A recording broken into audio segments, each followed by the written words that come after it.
Parmi tous les territoires français d'outre-mer, les terres australes et antarctiques françaises sont certainement les moins connues.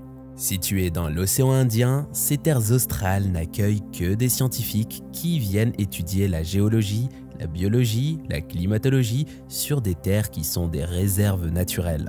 80 en été et 40 en hiver, c'est le nombre de scientifiques présents au Kerguelen pour leur mission de recherche.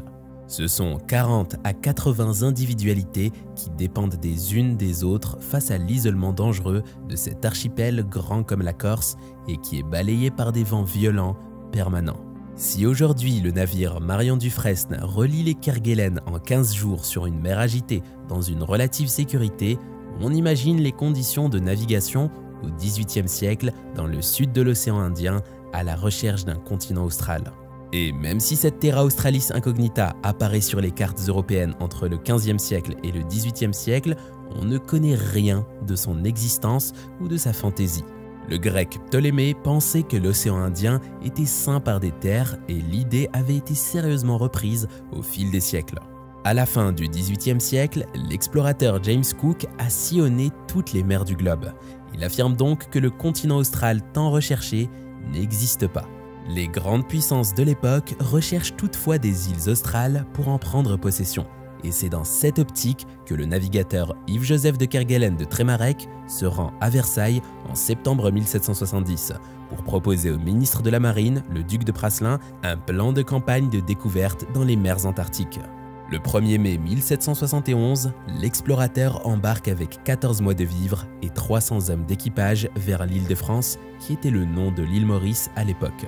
Il arrive sur place le 20 août. Il y est bien accueilli. Il troque son vaisseau du roi, le Berrier, contre une flûte appelée la Fortune et une gabarre appelée le Gros Ventre. Ces deux navires étaient plus légers et mieux adaptés à la mission dans les 40e rugissants. C'est Louis Allénaud de Saint-Aloarn qui commande le Gros Ventre. Il est officier de marine et se laisse convaincre par Kerguelen de partir à la recherche de terre dans l'océan Indien. Il s'agit de la première expédition de Kerguelen en Antarctique. Les deux navires quittent l'île Maurice après avoir convenu d'un itinéraire précis dans les mers du Sud. Le Gros Ventre a embarqué 120 hommes et 7 mois de vivres. Le 11 février 1772, la neige tombe.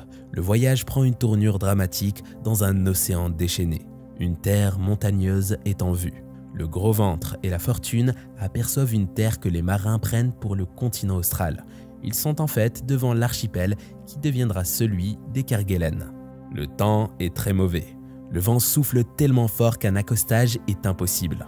Le lendemain, 13 février 1772, le Gros Ventre met à l'eau la chaloupe La Mouche, à bord de laquelle a pris place le second de Saint-Aloarn, Charles du Bois-Guéheneuc.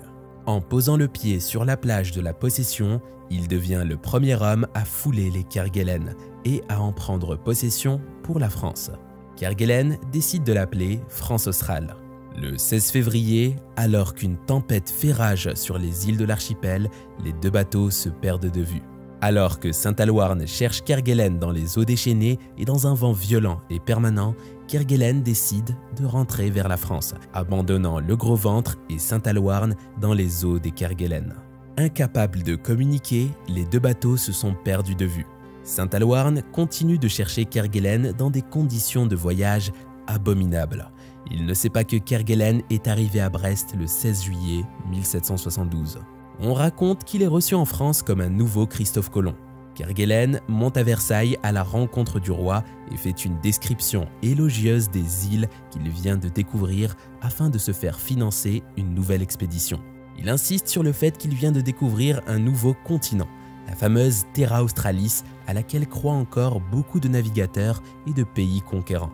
Pendant ce temps, Saint-Aloarn le croit perdu en mer avec son équipage et décide de reprendre le cours de son voyage en respectant l'itinéraire prévu. Le Gros Ventre atteint le 17 mars 1772 la Nouvelle-Hollande, sur la côte ouest de l'Australie. L'histoire veut que Saint-Aloarn investisse le nord de l'île le 30 mars 1772 et qu'il en prenne possession au nom du roi Louis XV. Mais personne ne donne suite à sa possession, laissant les Anglais libres de proclamer leur souveraineté sur l'Australie en 1788. En 1998, des archéologues australiens découvrent une bouteille fermée par un écu Louis XV contenant un parchemin attestant la prise de possession de l'actuelle Australie par la France. La fin de Saint-Aloarn est dramatique. Son équipage est malade et il est lui-même épuisé par son expédition.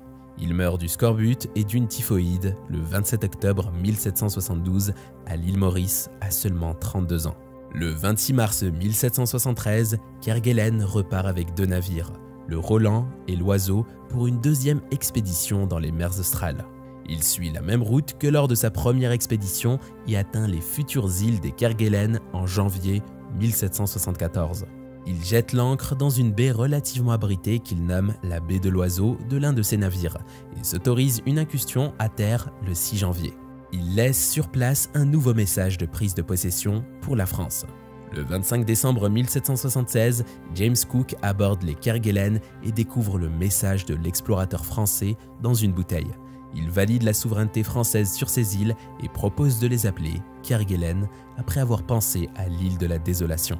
Les Kerguelen sont définitivement françaises.